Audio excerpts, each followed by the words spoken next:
What's up, everybody? Yeah, we here.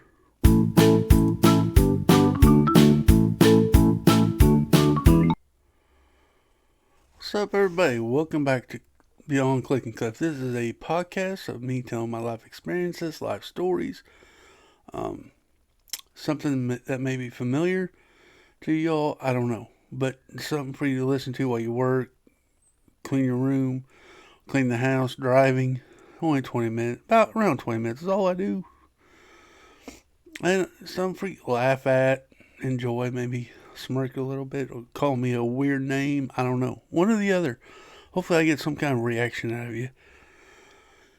I hope you enjoy it. It's just a podcast on my podcast channel. um, I had a pretty good week, if you want to know the truth. Weekend was pretty good. There's some snags in it, but it always is. But just got done being a part of the 48-hour community streamathon on YouTube here.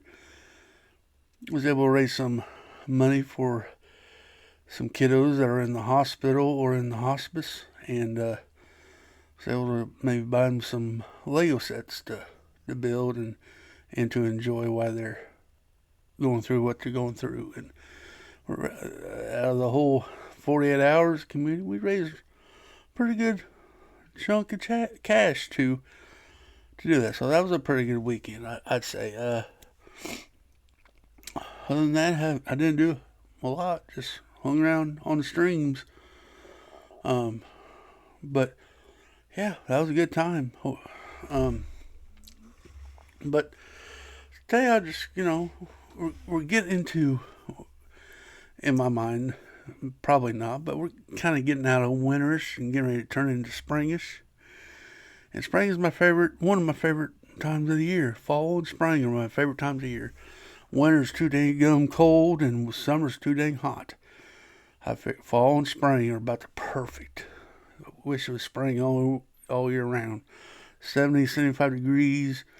Everything's so alive and colorful and make you want to be alive. Winter, you kind of want to in the house all day. You don't want to hang out like that. But anyway, I digress on that. Everybody knows that.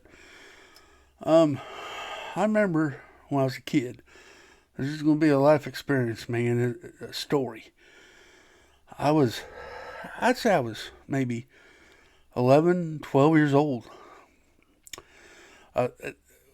Me and my friends, we ride bikes, bicycles.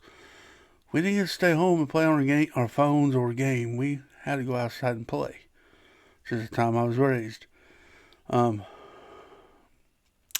we rode bikes, and now at my friend's house down the road there was a patch of woods with trails. I've told this story a long time ago on my other channel, but for maybe new ones that's come in and haven't heard it yet, I'm telling this. But it's still a good story.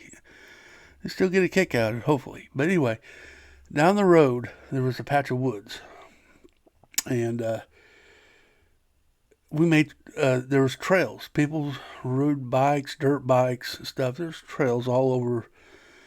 I say this is about 10 acres,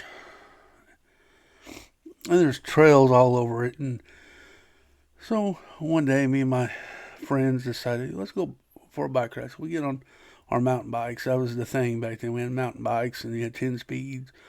It had the curved handles like a ram. I call them the ram horn bicycles. I had a mountain bike. And anyway, we took our bikes in that trail and started riding around. And I wasn't too familiar with these because my friends lived in a different town, and I wasn't familiar with these trails. I was riding with them, and of course I was the slow kid, so I was always in the back, okay? But I had to go to the bathroom really bad. I had to take a leak bad. So I stopped. And I didn't tell anybody, and they rode on. It only took me a couple seconds, so I did my thing, got on my bike, started riding. A little up the ways, there was a Y in the path, and I'm like, which one did they take? So I made my decision, and of course, I made the wrong decision. I took the wrong path. Started riding, couldn't hear or see my friends, and I was pedaling fast too. And I looked at the time; it was getting dark,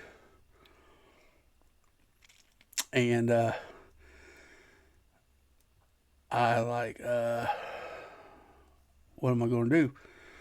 10 years old, or 10 or 11 years old, you weren't thinking about survival skills out in the woods, Had no skill set on that yet at all. So I ride my bike, and I got to a hill, and I looked down the hill, and I saw a cul-de-sac of houses. Well, I thought to myself, I'm like, I guess I could take my bike down there, or I could just keep riding until I find my friends. Well, I decided to go down to the houses. No big deal. Drug my bike down there, and like I said, different town, didn't know nobody, so I knocked on her door. Yeah, you don't do that very often, right? Back then you could. You didn't have to really worry about getting harmed in any way. Knocked on her door. A lady come to the door, and I asked them, hey, my friend's mom and dad live in that town, so I just asked them, do you know so and so? She goes, no. I said, no, honey. So okay, I said, thank you for your time. Sorry. Went down to the neighbor's house, the next house down, and did the same thing, and nobody was there. So I went to the third house, and I knocked on the door. A gentleman came out of the door, and he goes, I asked him the same question. He comes out, sits on the porch. He was eating crackers, like Ritz crackers. Sat down. He goes, here, sit down beside me. I'm like, okay. So maybe this dude knows them. Sat there, and he gave me a Ritz cracker. So yeah, anyway, Ritz cracker sat down beside me, and he goes, why are you looking for them? I'm like, they're my friend's parents. He goes, no, I don't know. I don't think they live around here. So yeah, they live in this town. I don't know where I'm at. He goes, are you lost? And I'm like, yeah. Told him the story. I was in the woods back there riding the bike on them trails, and he invited me inside. I'm like, I don't know about this. And dumb me, went inside.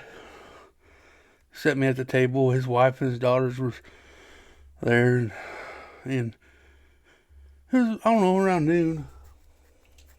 And he goes, are you hungry? Like, yeah. So his wife fixed me a sandwich. I sat there and ate a sandwich. He was on the phone with somebody. So I guess he called 911.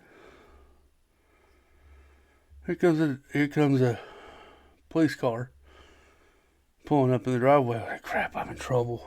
I'm going to jail. The guy the house I went to was a police officer of the town. And he called one of his buddies to come help me out. So I lucked out. I really lucked out. I was scared. The officer asked me who's my parents, and told them, and asked them where was I at, and I told him their names too. And so he put the bike in the back of his car. There was a station wagon he'd pulled up, and it was, I guess, undercover or a detective. He put my car on my bike in back of his station wagon, and then loaded up, and we started driving. And we went around the woods.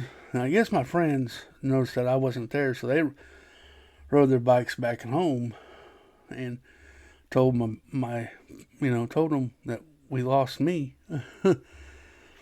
And my mom got in her car, started driving around the woods looking for me, and I really scared her. And I remember being in the cop car in the passenger seat, and I saw my mom drive by. There's my mom. So the cop did a U-E, pulled my mom over, and I guess the cop made me stay in the car. I'm like, that's my mom. Why do I need to stay in the car for? I guess the cop gave my mom a third degree about, losing a child. And I'm like, I'm in trouble. Yeah, I don't know how I'm going to get out of this one. He talked to my mom for a few minutes and came on, so I got my bike out and got me out of the car. And I thanked him, of course, I didn't get to thank the other guy. I wish I was coherent enough to tell the guy thanks. Because, that takes a special somebody to do something like that. He could very well easily said, no, I don't know him, and shut the door. The guy took time and asked a couple questions.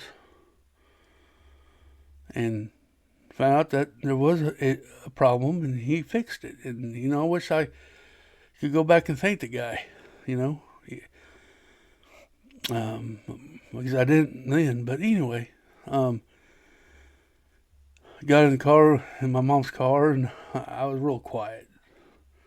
I remember this conversation. My mom goes, Clifford? I go, yeah. Yeah, Mom? What's up? No.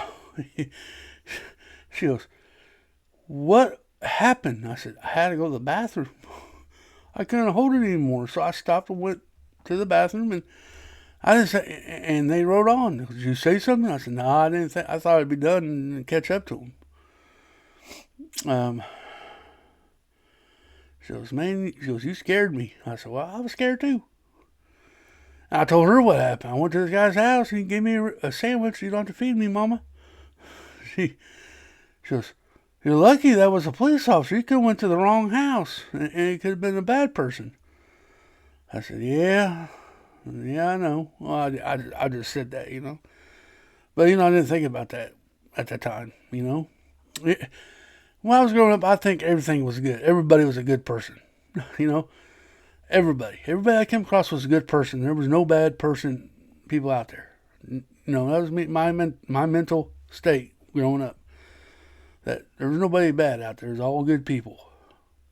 Come to find out, there wasn't. But when I was that young, I thought everybody was a good person. So didn't think anything of it.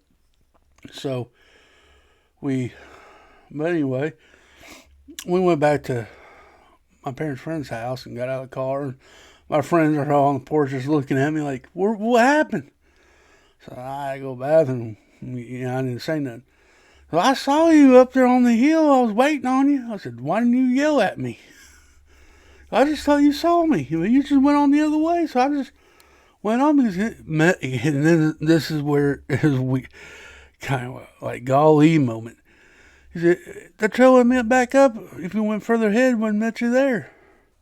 I'm like, well, if I knew that, I wouldn't have went down to the house. I would just kept pedaling. Oh, the stuff I would get myself into,